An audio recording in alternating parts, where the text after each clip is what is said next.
Hi, question for you both. So I'm a founder of a AI and ML scale-up in the third centre for AI, which is Leeds in the north of England. I'm a bit biased. Since the launch of ChatGPT, 3 months after that, we saw a real increase in phishing attacks using much more sophisticated language patterns. What do we do to protect businesses, consumers, so that they trust this technology better? And how do we bring them along that journey with us? Well, I think we shouldn't trust it that much, actually. It is actually quite a significant challenge because we're getting to the point where even open source AI can pass human capture tests. So, this is, are you a human? Identify all the traffic lights in this picture. You're like, okay, AI is going to have no problem doing that. In fact, it'll do it better than a human and faster than a human. So we're like, how do you, at the point at which it's a better passing human tests than humans, then, well, what tests actually make sense? That is a real problem. I don't actually have a good solution to it. That's one of the things we're trying to figure out on the X platform is how to deal with that, because we really are at the point where even with open source, readily available AI, you don't need to be sort of leading the field. You can actually be better than humans at passing these tests. And that's sort of why we're thinking, well, perhaps we should sort of charge $1 or £1 a year. It's a very tiny amount of money, but it still makes it prohibitively expensive to make 1 million bots. So, or especially if you need 1 million payment methods, then you run out of sort of stolen credit cards pretty quickly. So that's sort of where we're thinking, like, we might have to sort of just charge some very tiny amount of money, 0.3 cents a day effectively, to deal with the onslaught of AI-powered bots.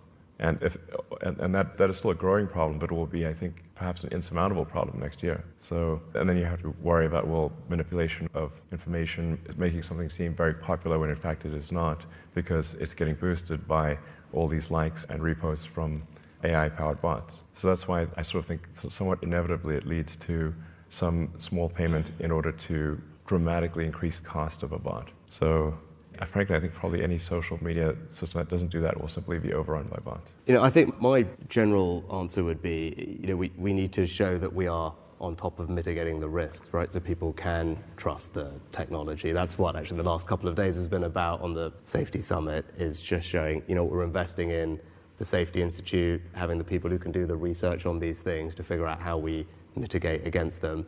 And we have to do it fast, and we have to keep iterating it.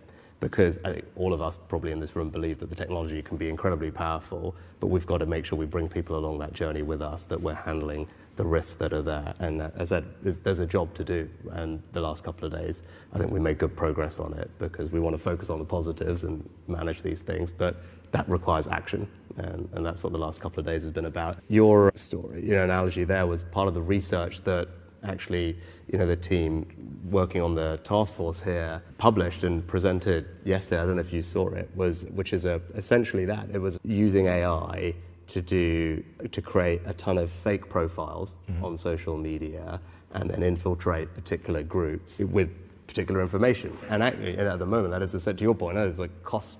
It's getting to the point where it's like, really, you can have 100 for a penny, sort of thing. Ridiculous. And if you think about some of these social networks at quite a neighborhood or town level, it's not that many fake profiles. They quickly suddenly they're everywhere, and there's some local issue that might be of importance, and the team have run versions of how that would look like, and suddenly they're interacting with everybody and then spreading misinformation around. Yeah, no, it's exactly a real challenge. Right? We literally, as part of the research that we published on misinformation yesterday, it's a real challenge. Yeah, exactly. And to your point, I mean, the images, you don't even need to steal somebody's picture, because then that's traceable, but you can actually just say, create a new image of a person, realistic looking but doesn't exist, and then create a biography, realistic but doesn't exist, and do that en masse. And practically the only way you'll be able to tell is that the grammar is too good. Dead giveaway. Yeah. No typos? Come on. Now I'm getting waved at because I think we are out of time.